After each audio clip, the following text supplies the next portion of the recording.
Yeah, I'll be able to hear you. And we are live. Greetings and salutations, Earthlings. It is night number 11 of our 12 Days of Christmas here on Bigfoot Odyssey's Researchers Reports.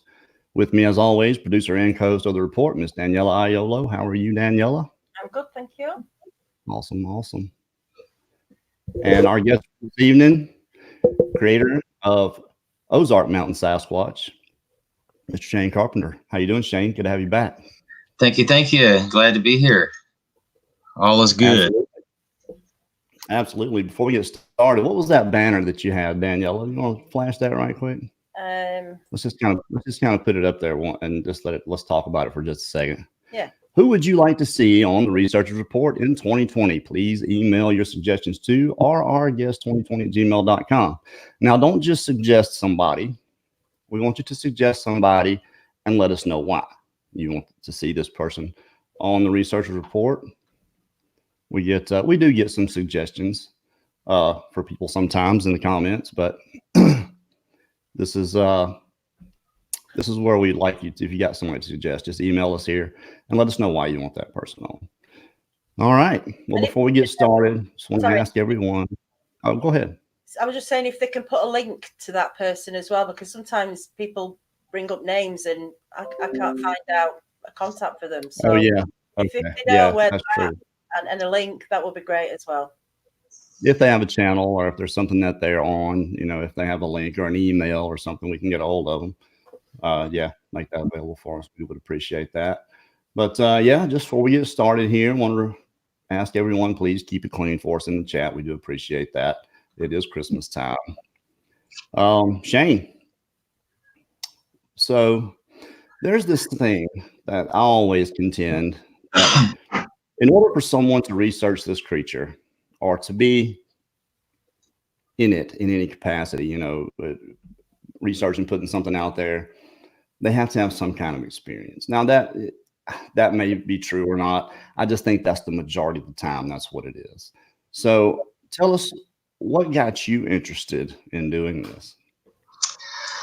Well, as many people know, I guess at this point, I had an experience when I was 10 on my uncle's property.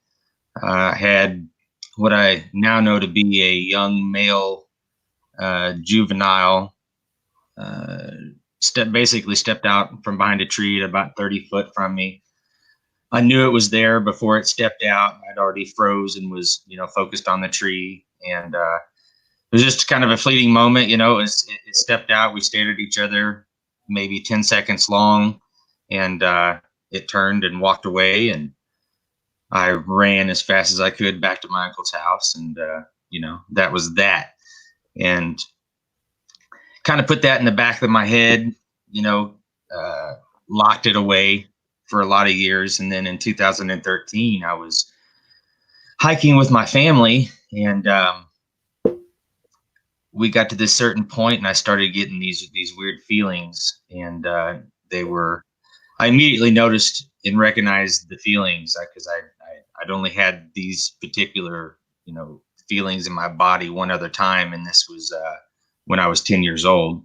So I stepped in off the trail and spotted 4 heads, snapped a couple of pictures, and hiked my family out immediately. And I dove in head first the next morning. I was out there by myself and, trying to track these things. And, I just wanted to, at that point, I wanted to know everything I could possibly know, and wanted to know everything I could firsthand. I didn't even know that there was I wasn't on Facebook at the time in 2013 even. So I had no idea there was all these groups and all these other people that had these experiences, so for a while it was just me out there trying to experience it for myself and gain some knowledge, on the subject firsthand. Well, you're putting together a documentary right now, and you're almost done with it. It's called Into the 400, and the 400 is this 400-acre plot that you do most of your research in. And if you haven't gone and subscribed to Ozark Mountain Sasquatch, go and do that. You can do it now, or We prefer that you wait till after the show, but definitely go and subscribe there. Is that where they're going to be able to find the documentary when it comes out? No, it's actually going to come out on Amazon Prime, and Okay.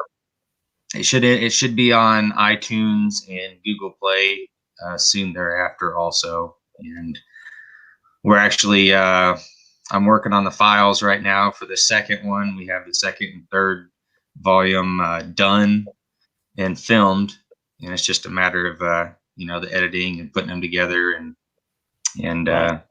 hopefully we'll have those out soon.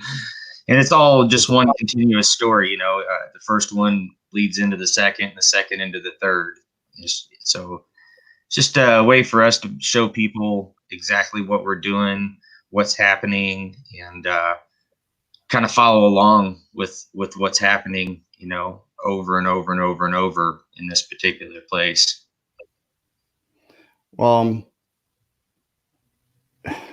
You're talking to the guy that does editing, and I haven't been doing it very long, so I'm not very good at it. So it takes me a lot longer to do, but it is a process.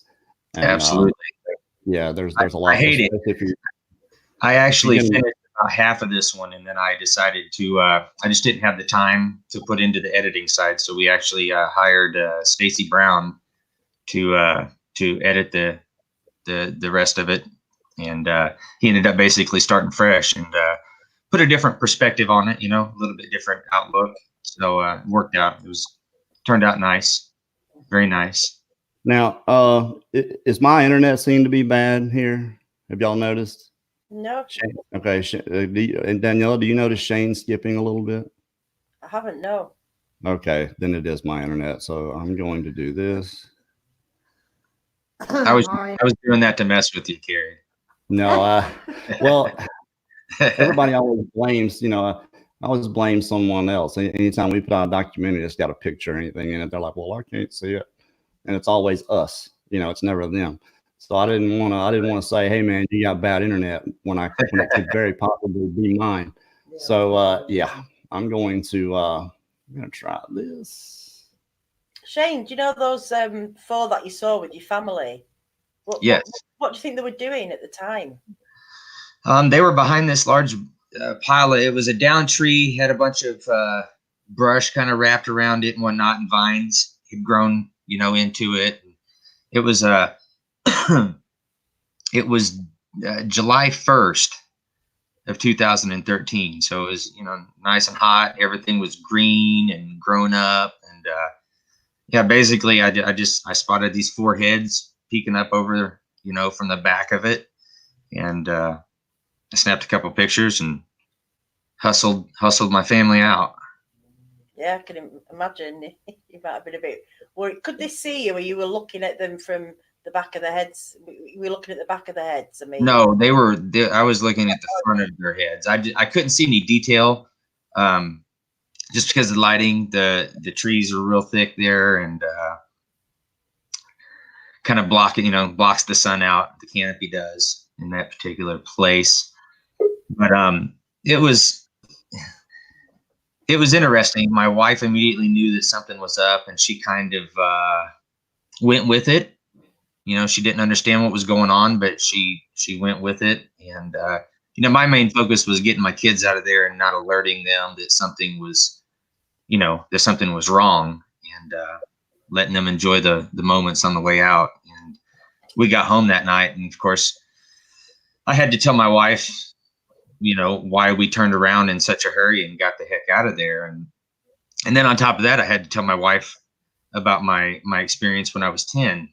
She didn't know about that, so I had to come clean on that. And that was probably the hardest part of this whole journey, was telling my wife that I've seen these things for a second time now, and hoping that she believed me and didn't think I was crazy. Like the one person in the world that you need to believe you is, your significant other. So that was tough, and that was a moment I'll never forget. But so did she know about Bigfoot before this? Had any thoughts of it or not? No, not really. Never came up in conversation. I didn't watch any TV shows on the subject or anything. I don't watch a lot of TV. I'm real busy, and if I do watch TV, I'm watching exactly what I want to watch, through live streaming or something. But so yeah, it never really came up. I didn't bring it up. Like I said, when that happened to me as a child, I just kind of, after, me and my dad had a moment, because he was consoling me after it happened and whatnot. But, I stayed out of the woods. I was scared to go in the woods for a while. But at a point, I just kind of locked it away in a vault in the back of my head and, went on with life until 2013. Yeah. So, sorry. I hit the one button I shouldn't have hit, which was turn Wi-Fi off, and I didn't have the computer hooked up direct, so it's a lot better now, I hope. But now, Shane, you got this place, the 400 that you research. How many do you think there are in this area? Do you have any idea? We believe that there's 4. We're open to the possibility of there being another or 2. We don't have any proof of that. We've just had some things happen that told us there may be another one that we haven't seen, and that we haven't found the tracks of that particular individual. We consistently get 4 sets of tracks. I've got over 50 casted tracks just from the last year from the 400 of 3 subjects, and we continue to cast tracks every time we find them. One of our main focuses is casting the juvies. One particular subject, it's a juvenile, and my aim is to cast his tracks year to year with the hopes of being able to show the morphology changes as the foot grows, and show a growth pattern that I believe is happening that isn't necessarily the mainstream idea of the feet. People see most of your track casts that you see are adult feet. They're 12 inches and bigger. And I've had the opportunity to cast these juvenile tracks, 2 sets of them, and we're watching them grow. They've grown since last year, and we're seeing changes. And from what we see with the evidence that we're personally finding, and this doesn't mean that somebody else's looks different and it's not the real deal. By no means am I saying that. But in our situation, the tracks that we're finding, they don't start out looking like the adult feet. They change into those adult feet as they grow and get bigger. So, that's kind of my focus. I'm way into the tracks. The other guys on the team, they have different focuses, and so they do their thing, I do my thing, and we just kind of bring it all together. When we're all out there, we're kind of focused on different things at times, and so That's it works awesome. out. It helps us collect a lot of evidence. Well, it's rare to be able to find graphable data on these creatures. So what have you discovered so far on the growth patterns of at least the ones in this area? Well, the main subject that I'm focused on, we believe, is a young female, and this is also going off the tracks from the group that I used to chase around in my old area back in 2013. I seen both of the juvenile individuals there, and at times was able to see them and go look at their tracks. So it gave me an idea that there's differences between the male and female tracks that I saw in my old area, and I'm seeing these same exact features in these other 2 subjects. And one of them being that what we believe is the female. We think that she's older, and the younger one is a male, and the young male's feet are more robust. The ball of the foot is much thicker, much heavier. It does show what looks like an arch, but I'll go into that in a minute. The young female, her toes are longer. The foot is not as meaty. It's more slender. You could say more feminine. So one of the things that we're finding also is that, I've had the opportunity to test out a few theories that I have, and what we're seeing at times, there's been a couple times where we've gotten 50 plus tracks in a trackway through the mud, and what we're seeing is that there's so much there's such a difference from track to track within the same trackway. The viscosity of the mud changes the track. The push off points, like whether they're pushing on the inside or the outside of the foot as they press off, and some of these trackways too, when we catch them in this particular area of mud, they're collecting mussels.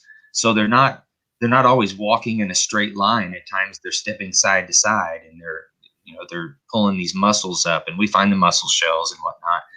But it's just given us a plethora of evidence, and it's allowed me to really look at these tracks after I've casted them, and I number them as I cast them, and I video them, so I can go back and study the tracks, and then study the casting, and look at the next track, and hypothesize how it pushed off. And so I've been able to learn a lot.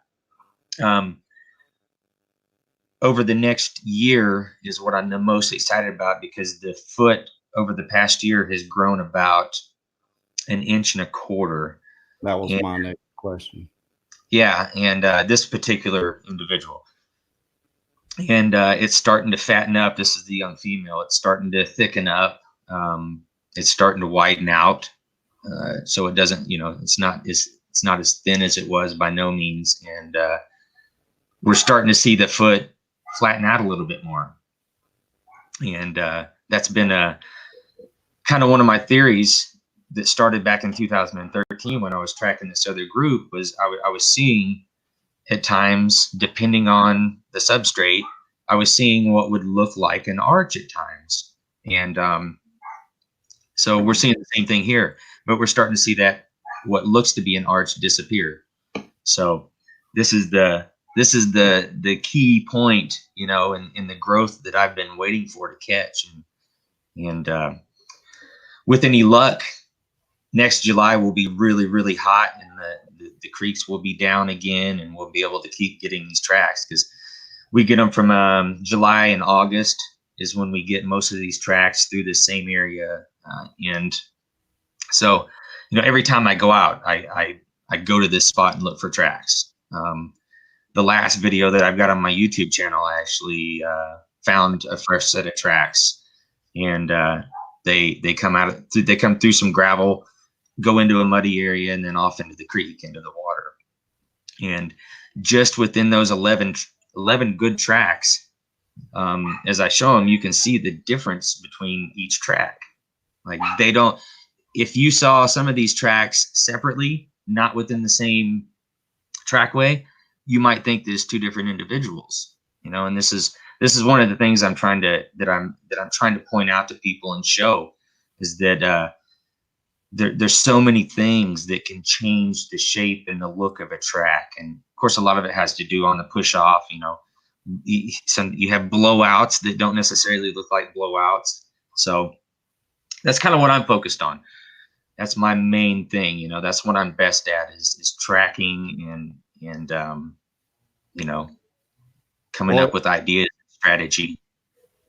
It makes perfect sense that the substrate, is going to dictate, the way the track looks. But, for you to have the awareness and presence of mind to document what type of substrate you're getting each track from, I mean, that's what I don't see a lot of people doing that. They just find a track, here it is, and they cast it or whatever, and this is what they got, this is the way the foot looks. But for you to go, take that intimate of a look at this at this aspect of it that you're focused on, I think is fantastic, man. I mean, there are not a lot of researchers out there like you. You got just a handful, and that's a shame that there's people that don't take it quite as seriously.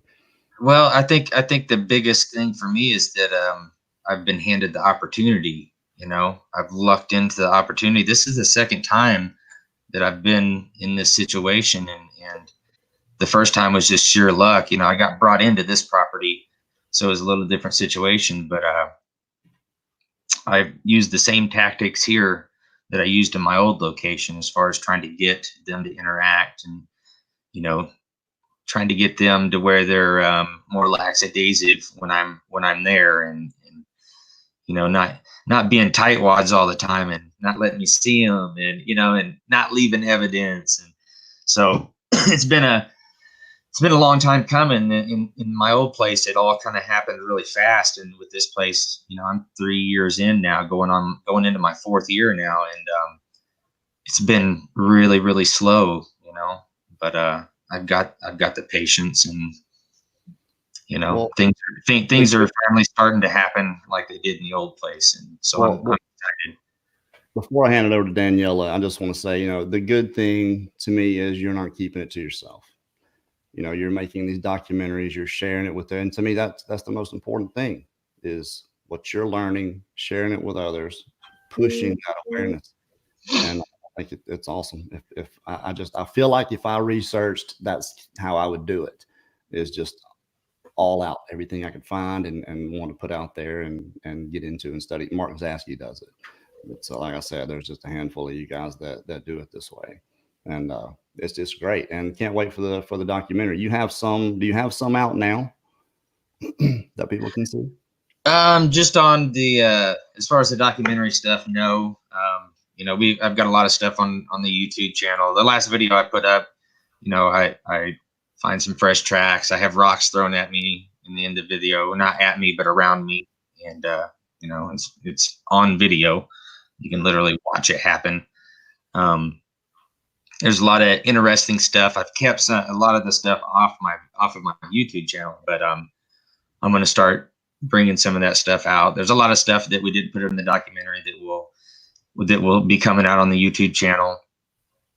You know, the documentary could have been 3 hours long, you know, and it probably would have been if I would have been the guy to finish editing it. But you know, hiring Stacy to do it, we wanted to not drag it out too much, you know, just get it down to the nitty gritty. It's just a lot of evidence in an hour's time.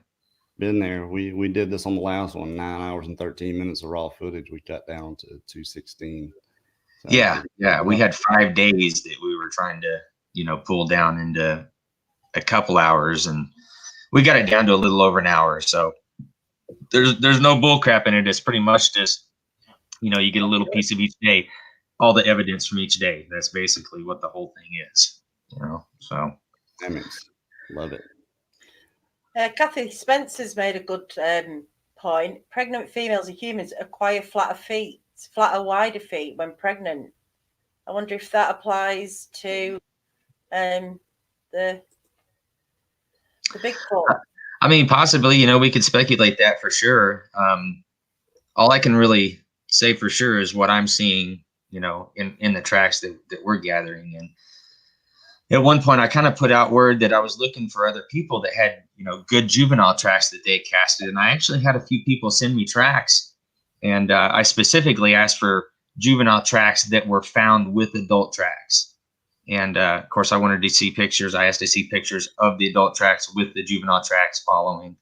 And a few people got in touch with me, and they showed me that, and they showed me the juvie tracks that they had casted, and they match ours.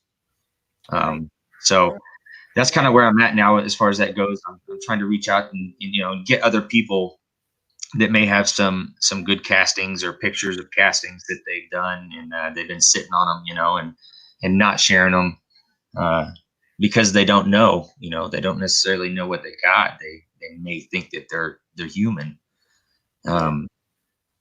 You know, you see differences in the toes too within the same trackway. At least we are. You know, at times walking through the mud, their toes will be splayed out, and 2 tracks later, their toes will be, you know, clumped up and tight as they're stepping down. And so, yeah, man, I'm really into the track thing, and a lot of people are over the tracks, you know, but I feel like I've got an opportunity to possibly prove a few things when it comes to the juvenile tracks, and that's that's something that isn't, widely available. I haven't seen hardly anything on juvenile tracks. There's not a lot of them out there, and Meldrum, as far as I know, won't even touch them. I reached out to him at one point, and he's actually has copies of my adult tracks that I have, and he looked at a handprint that we also casted and confirmed it, and I sent him some pictures and asked him to maybe give me his thoughts on these tracks that we have, and I haven't heard anything from him. And so, Who knows? that's kind of where I'm at, man. I'm kind of out to prove a few things, theories of my own, of course. And that's what we do. We come up with theories and from our evidence, and we hope to prove them. And, that's what we're all trying to do. And so I'm just, doing my thing. You may have to open up a wallet, unfortunately. I know. Well, that's the whole thing. That's the whole reason we're doing these documentaries. They're going to be for rent on Amazon Prime, and all the money that if we pull in any, of course I have to make my money back first, of course, hopefully, which there's not a lot of money in it. The budget wasn't huge, but any extra money that we pull in from it, our main focus is a thermal camera. We have 2 thermal cameras right now, but we need better. We need some high-tech thermal equipment. And if we get that, we're going to be, I think we're going to shock people with some of the things that we're going to be able to capture because of what's happening out there. I mean, it makes a difference. It really does. We're having to rent the high-tech stuff. It's just that expensive.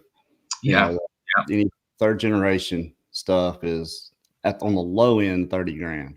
Just to, and who's got that just laying around? Yeah, not very many people. So you can rent every it. Time I bring the guys in, we're successful with the thermal cameras that we have.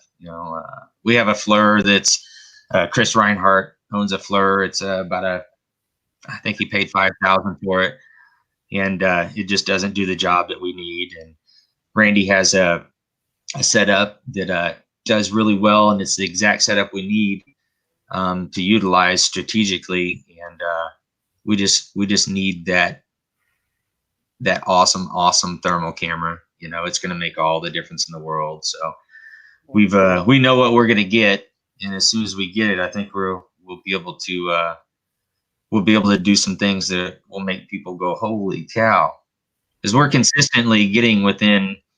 I mean, we've been within 100 feet a couple times, and 50 to 70 yards every single time that we go out there. That every time I bring the guys in, we catch them on thermal within 50 to 70 yards, and at times closer. So that's awesome. Linda was about to go in there. She wants to tell everybody Merry Christmas and bye. So yeah, Merry Christmas, everybody. Merry Christmas to you, Linda. All right. See you in a bit. Andy Gone Fishing, he's pretty much read my mind because I was going to mention this. You do hear about these creatures crawling, and I just wonder if you've ever noticed knuckle hand tracks or anything that you've looked at and not been able to understand, and maybe it has been a hand track. I have actually. I used to research with a guy named Matt Marston. He's another good researcher. He lives west of me, and he was with me when I casted some some adult tracks in my old area, and we found what looked like knuckle prints, basically from the top knuckle down to the middle knuckle. And it's one of my regrets is I didn't try to cast those. I'm pretty sure that's what they were. It's one of those things I passed on. I used what plaster I had or what hydrocal I had to cast the adult track, because it was big and deep. So I didn't get to do that. We have a handprint that we casted out in the 400 in 2017. We cast it in 2017. And Meldrum looked at it and confirmed a few things, taught me a few things about their hands in particular that I didn't know. So it was good getting Meldrum to give me his, ideas on what we were looking at, what we had. Other than that, no, there's down at the end of the creek where we get these tracks. Occasionally, we'll see areas where you can tell that they stuck their fingers into the mud to pull out a clam, but none of those have been really. When you look at them, like we can see what's happening because we're finding the shells and we understand what they're there doing, but none of them have been really castable. They won't show anything, basically that will do anything for us or prove anything. So we haven't casted those when we have found those. I've been, like I said, I'm really into the tracks, unfortunately. Yeah. Randy Harrington, he's one of the guys that comes in and does this with me during the group outings, and Chris Reinhardt and Dan Nedrolo, who's a biologist, and we have another biologist that I can't say his name because it's not all done yet, but we have another biologist that I think is going to step into the team, and he's his ideology as far as the tracks are along the lines of mine, and he's already started looking at my castings, and he's seeing the same things that I am, and so I think he's going to be joining the team. He may even be coming in July when we do our first full group outing again. So I'm looking forward to getting more science-minded people involved. Talking to Dan, actually, we're going to get him on soon. It was going to Dan Nedrolo, yeah. I think at the time he wasn't so well. I think he's better now, but yeah, he was in the hospital for a minute. Yeah, and Randy, we'll get Randy on. I've spoke to Randy, but we've not organised anything yet. So, is there any way from them tracks that you can have an idea of how tall they are, the size of the foot? Can you work it out in any way, or? I haven't been able to do that here at the 400 yet. I've seen the same individual 3 times now out there, and all 3 times, one of the times was just the head, and the last 2 times was actually the same day in the same area.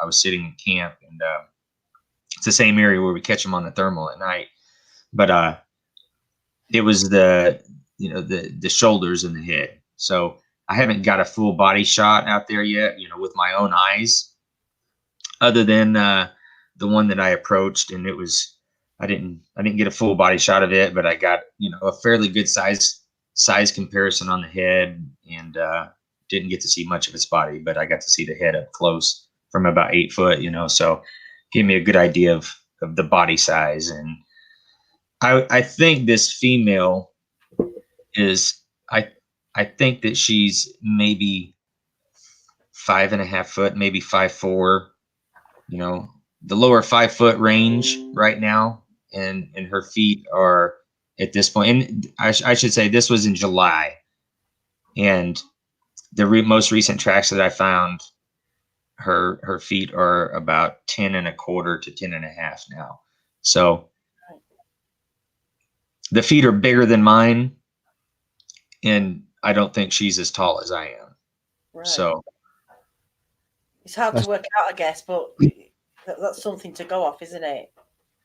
I mean, somewhat. What I found in my old group was that there was 5 in the group that I used to chase, and they all look different. One of them in particular, I'm going to say this, and this is probably going to attract a lot of haters and bad attention, but I don't care. Leo Frank has a picture that's roaming around right now, and I saw that picture when he first came out with it. One of the of Carl. Yes, the one he calls Carl. So anybody can go back and listen to my story from 2013. I've done several podcasts where I've went into detail about it. And the young juvenile looked like Carl, except a younger version. Right. And I personally messaged Leo, I believe, if I remember correctly, and told him this, that, you know, when I saw the picture, I was like, holy cow, that's like an adult version of the young male that was in that old group. He had no hair on his face, had a hairline just like us. I think there's two pictures out though, and one's been manipulated, hasn't it? It's gone for not. There's actually 4 pictures. Oh right, okay. And you know, the picture that everybody's saying has been manipulated is not the picture. It's not from the same shot as the one where he has the limbs in front of his face and stuff. And you know, is it real? I've discussed it with Leo a little bit, and you know, I tend to want to believe him. But more than anything, the reason I want to believe him is because the young male in my old group was a young version of that. Like, you can go back to my podcast that I've done 5 years ago, and you'll hear me talking about how strange this thing looked, and it looked almost human. The first time I saw it, I thought I was seeing like a transient guy living in the woods or something. You know, I didn't understand what I was seeing, other than the fact that it had hair all over its body, but it was much thinner than the rest of the group. You know, like the big male had the conical head, the big female had somewhat of a conical head, but the young female had a round head. And then you had this young male that looked like a young Carl, you know? So I just wanted to say that, man, everybody's on his butt, and, you know, calling that picture a hoax and calling it BS and stuff. And all I can tell you is that I've seen something that looked like a young version of that. It must be really good, because that tends to be the you know, when a lot of people come in and call it a hoax, is because it's really good. You know, you're not supposed to get a clear still image of these creatures, you know, and unfortunately it's the digital age, so it's too easy for someone to say, well, you just manipulated that, and which is unfortunate. But you know, you mentioned something, and I think the majority of researchers can agree on this across the scope, is that they appear to be different. I mean, an extreme amount of diversity, even among what appear to be family groups, is that they look different. How much of a factor do you make that in determining these feet and the differences in them? Do you consider that at all? I do, man. I try to consider everything, you know. More than anything, I've been really into you know, the pressure, you know, where they're pushing off, how they're pushing off.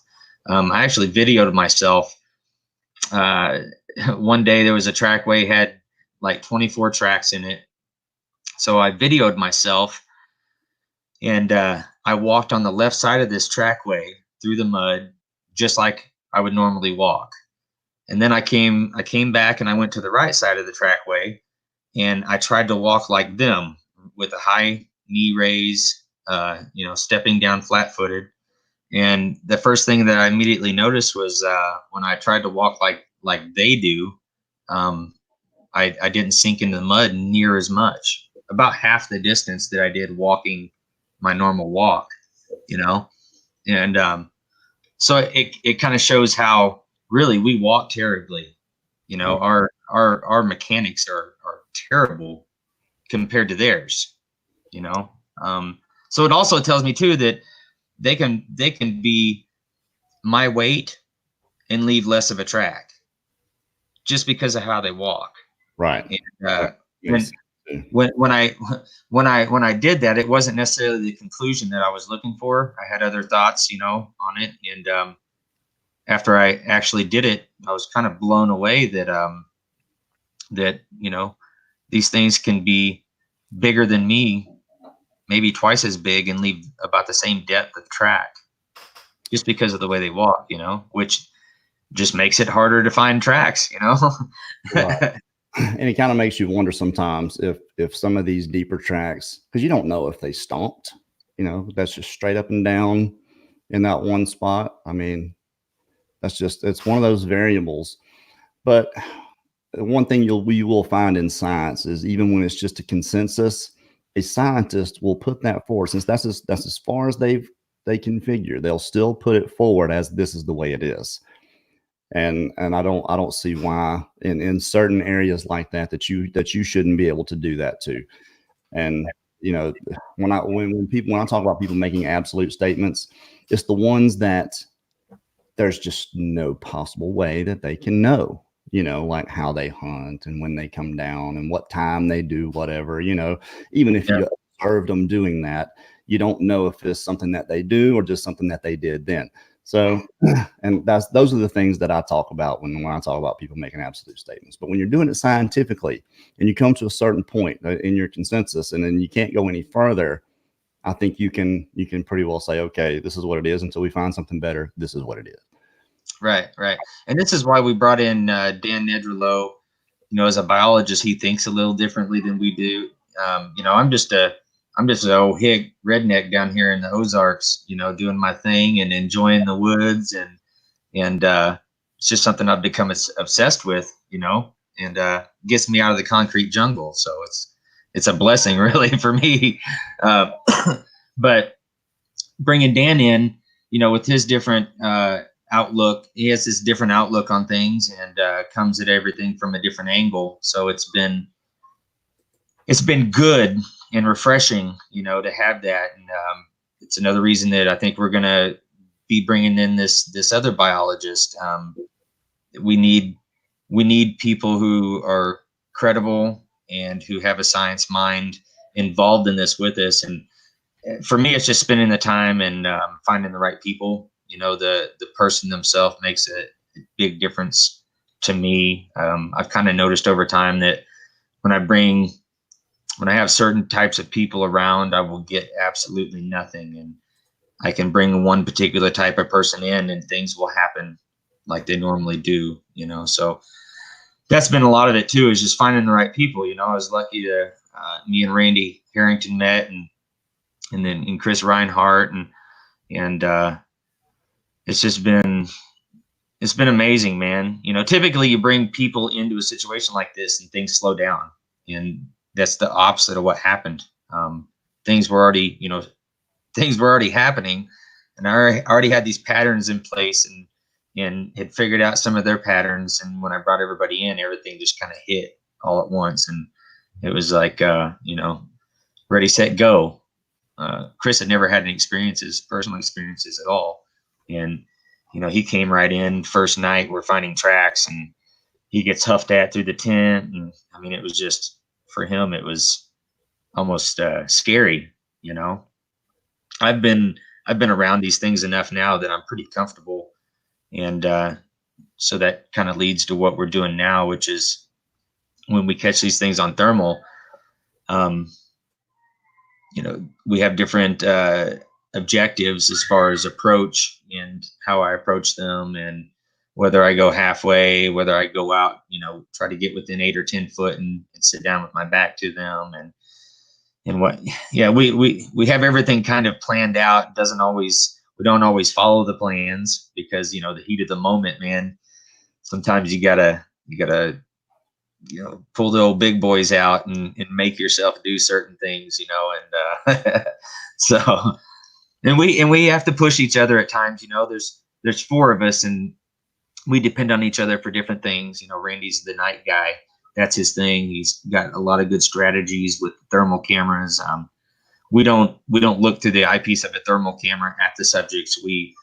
Randy has a setup to where his thermal is on a extendable pole, basically like a monopod, and we watch a screen. So when we catch a subject on the thermal, we turn our backs to it immediately.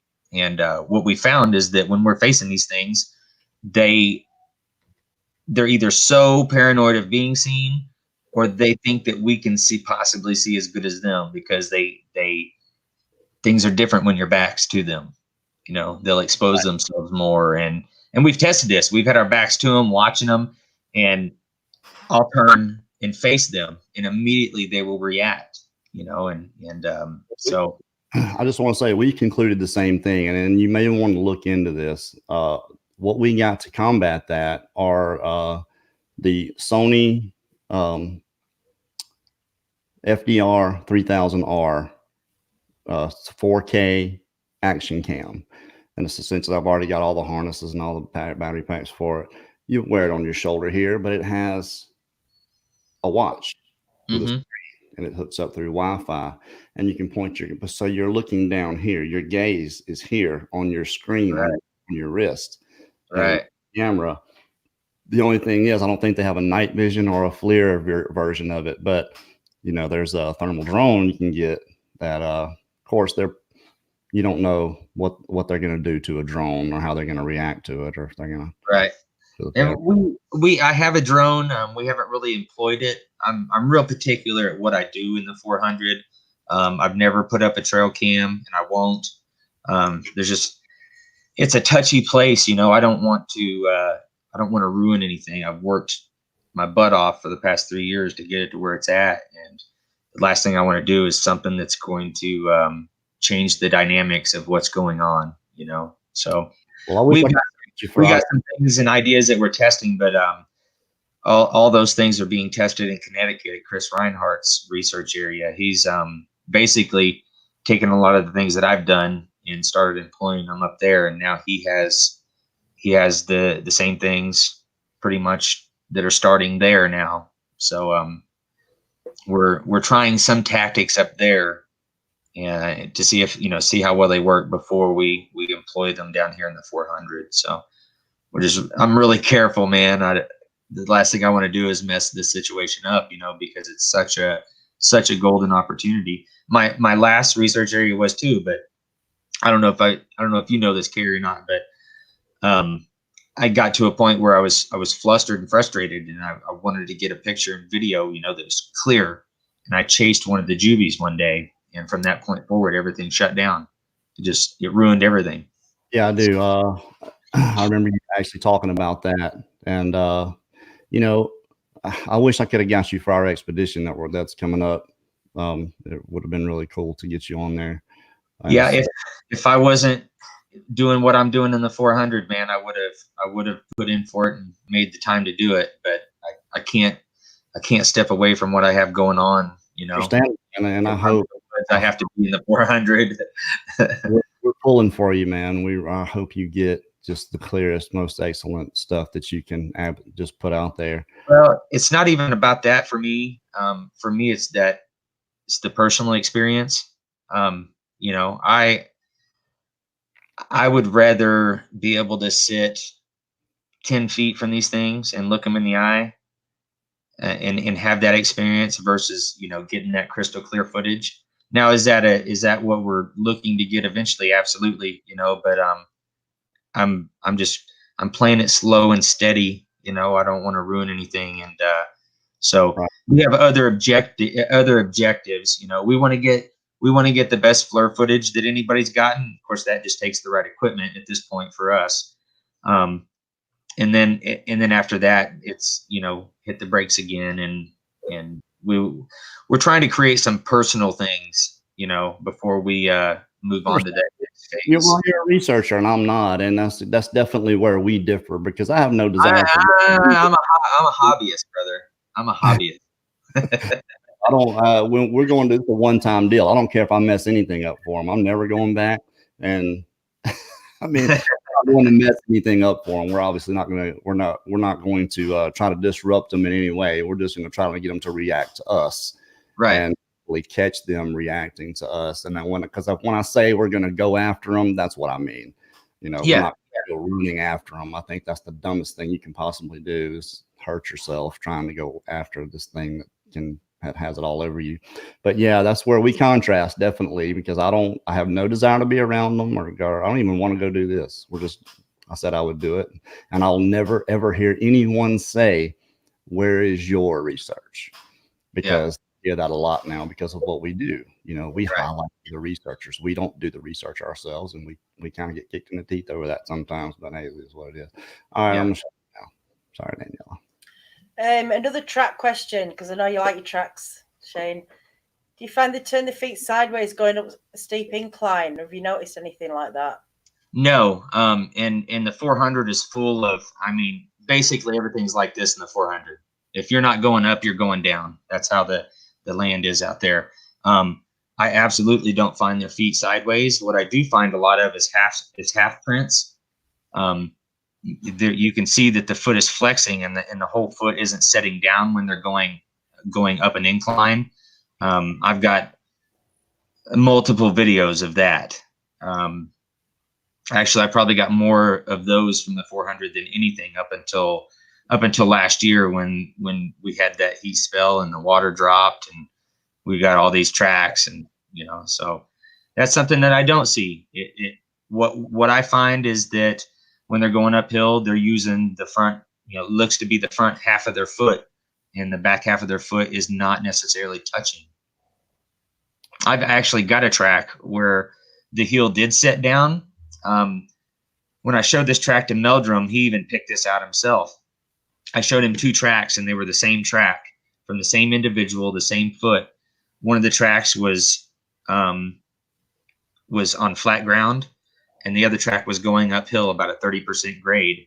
And he recognized that they were the same they were from the same exact individual, and immediately, he could see that this particular track was going uphill. So he was able to pull that out,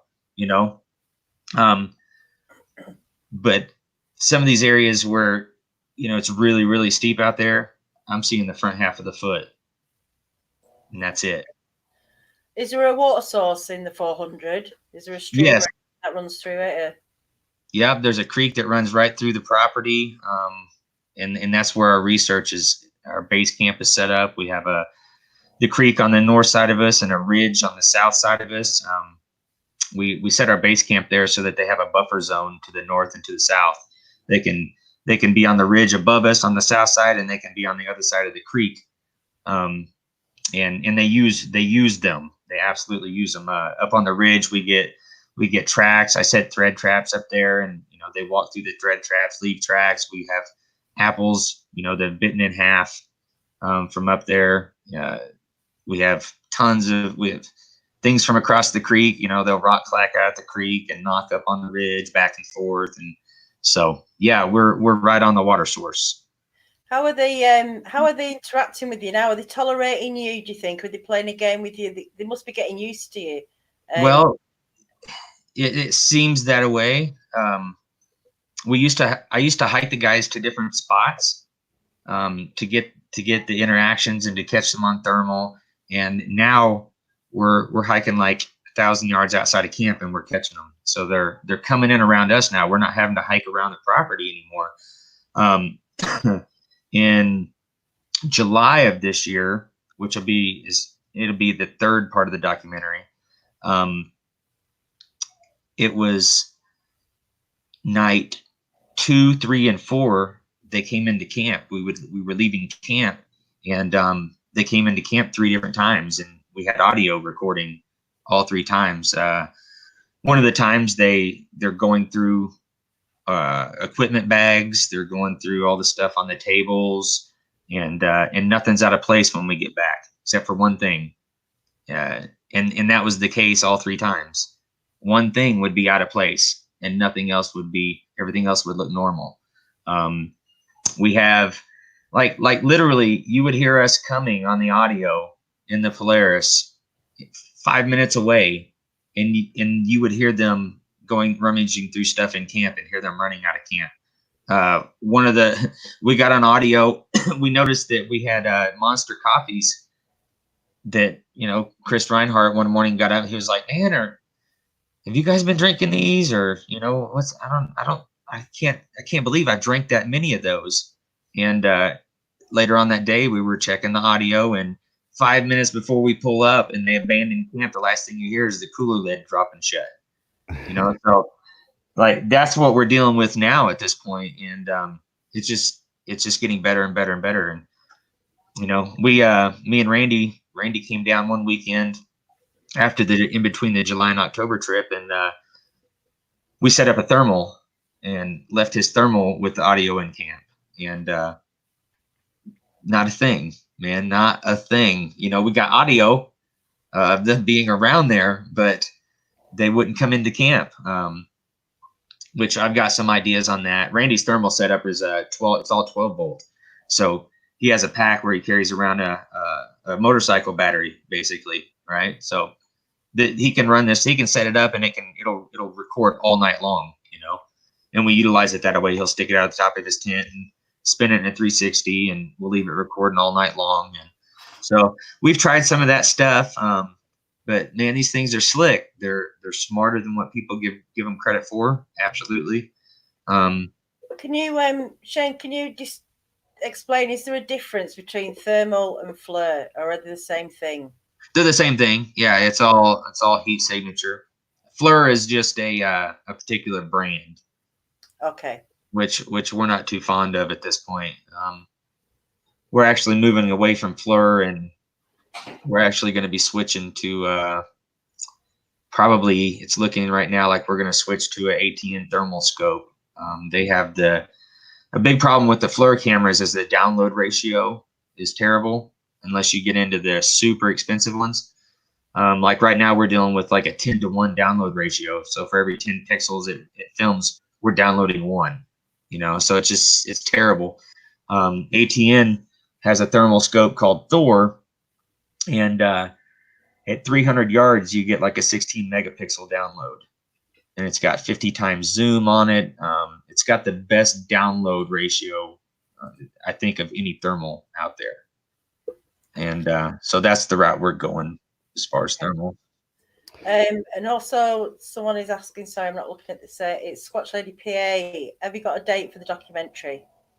I'm hoping to have it out within the next week.